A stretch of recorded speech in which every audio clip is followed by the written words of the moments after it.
Estamos aqui de volta. Deixa eu alinhar essa câmera que tá um pouquinho tortinha. E vamos lá, vamos dar continuidade à nossa playlist. Se você está aqui, é porque você já estava assistindo os outros vídeos deste canal para tentar te salvar num vestibular, numa prova, em um momento de concurso, não sei. Alguma coisa onde a biologia te chamou e falou: vem neném, vem que eu te abraço, que eu te acolho e eu te salvo. E eu tô aqui, eu sou o professor CG e eu estou aqui para te ajudar.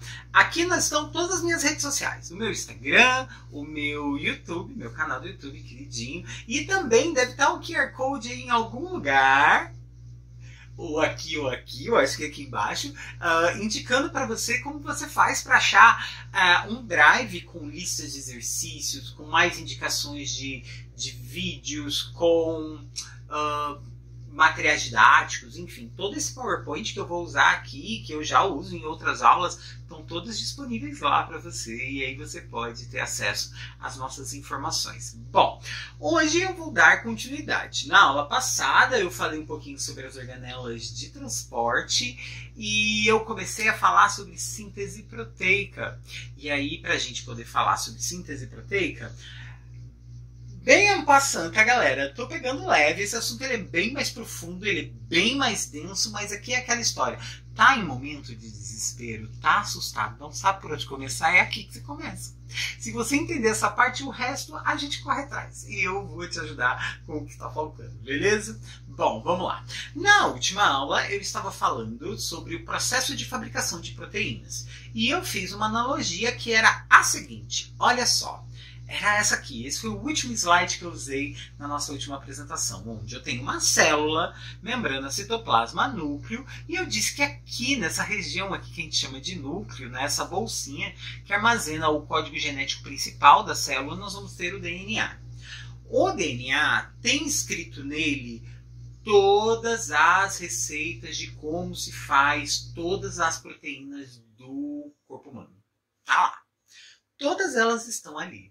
Porém, essas proteínas não são feitas ali na maioria. Uma ou outra nós temos o caso, por exemplo, das histonas, que é uma proteína específica do núcleo, e umas outras tantas que são feitas por ali, mas a maioria delas é feita no citoplasma, pelos ribossomos. Seja os ribossomos que estão livres no citoplasma, seja os ribossomos que estão aderidos no retículo endoplasmático rugoso. Sim, rugoso ou granuloso, ou granular, tanto faz. Bom, aqui é importante dizer que o livro de receitas está num cômodo e o cozinheiro está em outro. E esse livro de receitas não pode sair daquele cômodo. O DNA, no caso, ele não pode sair do núcleo. Então, o que é feito com ele? É feito um rascunho, uma cópia. Uma cópia só do trecho que importa a respeito do tema. E aí, esta cópia é então enviada para o citoplasma. Essa cópia desse trecho de DNA é o que a gente chama de RNA mensageiro. E vai então até o citoplasma para virar alvo de como faz essas proteínas. Aqui é importante dizer que existe uma diferença, assim, desde física, aparência desse material genético entre o DNA e o RNA, quanto na composição também. Enquanto o DNA vai ser composto de 4 bases nitrogenadas, a gente já falou no vídeo anterior, A, T, C e G, abreviaturas para adenina, timina, guanina e citosina, né? São as iniciais, né? A, T, C e G, tá, CG, tá, CG, CG, tá, enfim. Enquanto que lá no RNA nós vamos ter, substituindo o T, que não vai entrar, o U, que é a abreviatura para uracila. Então vai ser AU, CG. Ai, bonito, né? AU, CG. Podia entrar aquela música agora, né? Não, eu vou ter problema com direitos autorais. Mas enfim, você entendeu, né? E outra diferença também é que o DNA, enquanto o DNA é uma fita dupla, né? Assim, torcida, é uma substância de cadeia dupla, em alfa-hélice, descoberta por Rosalind Franklin e tal, e depois tem um outro vídeo aí falando sobre essa mulher aí no chat, muito massa. O RNA mensageiro não, ele é uma fita simples. Aliás, isso é típico de todo o RNA. todo RNA é uma fita simples, tá? Tem também diferença no nome, tá? É importante dizer que DNA é uma sigla em inglês para ácido desoxirribonucleico. Vamos lá de novo. Ácido desoxirribonucleico. Mais uma vez para perder o ar. Ácido desoxirribonucleico. Ácido desoxirribonucleico. Ácido desoxirribonucleico. Ácido desoxirribonucleico. O RNA é só ácido ribonucleico. Ácido ribonucleico. Tira o desoxi da frente, tá? Por que desses nomes? Bom, vamos lá. Na composição dessa fita, desse suporte lateral que vem dando apoio, existe uma substância, um açúcar, um carboidrato formado por 5 carbonos. A gente geralmente chama carboidratos formados por 5 carbonos de pentoses. E esse aqui ele chama desoxirribose. Tá? Enquanto no RNA tem um muito parecido, só que chamado de ribose, onde a diferença básica entre a desoxirribose e a ribose é o fato de um ter açúcar e o outro não tem, né? Desoxi é tira oxigênio, tira oxigênio. Enfim, mas aqui são contextos técnicos. Eu diria para você, se você está prestando um vestibular e você precisa conhecer material genético, seria legal você conhecer esses nome dessas substâncias, porque tem alguns vestibulares mais tradicionais que cobram esses termos. Se eu for virar para você assim, eu vou prestar o Enem. O Enem é um vestibular que vai cobrar menos decoreba, pelo menos era assim. Os últimos Enems que eu estive, eles são menos decorebas e são mais compreensivos, assim, são mais interpretativos, então eles estão mais interessados no processo do que no nome de cada substância, tá? Bom, mas seguindo aqui, esse processo de pegar o DNA, fazer um rascunhozinho de um trecho e transformar esse rascunhozinho em algo que pode ser útil mais ali na frente, chama transcrição. Isso aqui é a primeira etapa da síntese proteica. Uma vez indo para o citoplasma, então esse RNA mensageiro, tá aí o porquê dele chamar mensageiro, né? Ele é simplesmente um agente para fazer transporte de uma mensagem, no caso com um código genético. Então, essa mensagem chega até o ribossomo. E o papel do ribossomo é traduzir o código, ou seja, pegar lá aqueles A, T, no caso A, U, C, G, G, G, GG, C, C, U, A, U, enfim, toda aquela sequência de letras e convertê-las em pequenas estruturas, como se fosse uma estrutura semelhante a um colar de pérolas, que a gente chama de aminoácidos, que quando emendados uns aos outros, forma então uma proteína. Então, basicamente, a gente vai pegar pedacinhos do RNA mensageiro, converter ele então em um aminoácido, no chamado de um aminoácido. E esse aminoácido vai se encadear com outro, que se une com outro, que se une com outro, e forma então uma carreira de aminoácidos, que é então o que a gente chama de proteínas.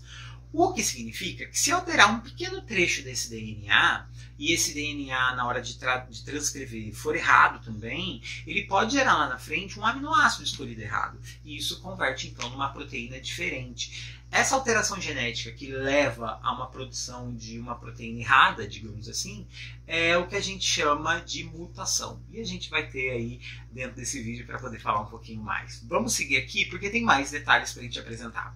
Bom, a primeira coisa que a gente precisa entender é que o RNA mensageiro, ele deve ser organizado, ele deve ser lido pelo ribossomo de trios em trios de letrinhas, de 3 em 3 nucleotídeos, que é o nome que a gente dá para esse triozinho de letrinhas. E cada um desses trios vai ser chamado de códon. Basicamente, esse códon traz em si a informação de um chamamento, tipo, eu sou o UA, beleza, aminoácido número 5, vem você! E aí chega o aminoácido número 5. Aí tem o GCA, aminoácido número 12, vem você! E o aminoácido número 12 vem. E aí, aos pouquinhos, cada aminoácido sendo chamado, à medida que cada trinca vai passando pelo ribossomo, vai compondo, então, a cadeia de aminoácidos, a proteína. E aí, fica com uma aparência semelhante a essa daqui, ó. Imagine só, esse fio aqui comprido seria o RNA mensageiro. Aqui mordendo, né, o RNA mensageiro, nós vamos ter o ribossomo. Lembrando que o ribossomo ele é composto de duas partes, né, que a gente chama de subunidades. A gente não pode esquecer que o ribossomo também é um RNA. Vocês sabiam, meus bebês? Sim, o ribossomo também é um novelinho de material genético. No caso, para a gente não confundir com o RNA mensageiro, a gente chama ele de RNA-R, que seria então o RNA ribossômico. E ele está lá, esse novelinho dá uma mordida nesse RNA mensageiro e vai passando de trio em trio, fazendo o chamado. E o que seria esse chamado? Bom, o ribossomo ele é capaz de trazer até si um outro RNA mensageiro. Não, desculpa, RNA mensageiro não, desculpa. Ele vai chamar um RNA, um outro, que vai ser chamado de RNA transportador. Esse daqui, o RNA-T, ele vai ter um formato semelhante ao de um T, e onde vai ter uma trinquinha de letras numa ponta. Vocês estão vendo aqui nessa imagem, ó, cada uma dessas coisinhas que estão chegando aqui, ó, são RNAs transportadores, tá? Cada um vai carregar, você está vendo aqui uma bolinha? Essa bolinha aqui é o aminoácido. Então seria assim, ó, ele tem um aminoácido e uma trinca de letrinhas. Cada um deles, ó, um aminoácido e uma trinca de letrinhas. Aqui tem a trinca de letrinhas, aparece no aminoácido, mas enfim. E aí o que acontece? Quando o ribossomo chama o RNA mensageiro, ele vai buscar um RNA transportador que se encaixe perfeitamente as 3 letras que chegaram com as 3 letras que deveriam ter vindo. Numa imagem semelhante a essa aqui, ó. Olha o esquema que eu trouxe, ó. Tenho aqui o nosso RNA mensageiro, tá? Ó, note que tem aí as trinquinhas de letras, tudo U, C, G, A, enfim, não tem T. E aí o que vai acontecer? Chega o ribossomo colado ali. Vai entrar bem nessa fenda, bem nesse vão aí entre as duas subunidades. Aí o que vai acontecer? No que o RNA mensageiro passa por ali, o ribossomo convoca a chegada de um RNA transportador, que vai se encaixar perfeitamente com um trio de letrinhas. Então, tipo, o RNA mensageiro está falando A, o RNA transportador tem que ser um U. Se essa trinca de letras aqui no RNA mensageiro a gente vai chamar de códon, no RNA transportador, essa trinca de letras vai ser chamada de anticódon. Então aqui nessa peça amarelinha, que é o RNA transportador, nós temos então uma trinca de letras que é o anticódon. Casou, então o aminoácido que está aqui então se descola e abre espaço para a chegada do próximo. Por exemplo, vem um outro RNA transportador que vai casar com a outra trinca de bases. Então aqui nós temos um GAU, então vai casar com o CUA, né? Citosina, uracila e adenina. E esse anticódon, então, carrega desse RNA transportador, carrega em si, então, um aminoácido. À medida que cada um deles vai chegando, por exemplo, o próximo seria o C, precisaria de um AAG. Vai vindo, eles vão se encaixando e os aminoácidos eles vão sendo liberados. Então o RNA transportador vai perder o seu aminoácido da ponta e vai criando então uma cadeia de aminoácidos com a sequência completa feita. E assim, dessa forma, a gente vai fabricando a proteína.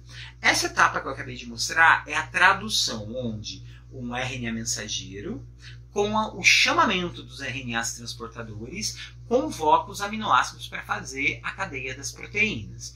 Só que um detalhe, né? Como eu disse para vocês, pode acontecer erros. E esses erros podem gerar prejuízos que podem se manifestar, inclusive na forma de doenças. Uma das doenças mais conhecidas, que a gente sabe ao pé da letra como funciona, é uma anemia, chamada de anemia falciforme.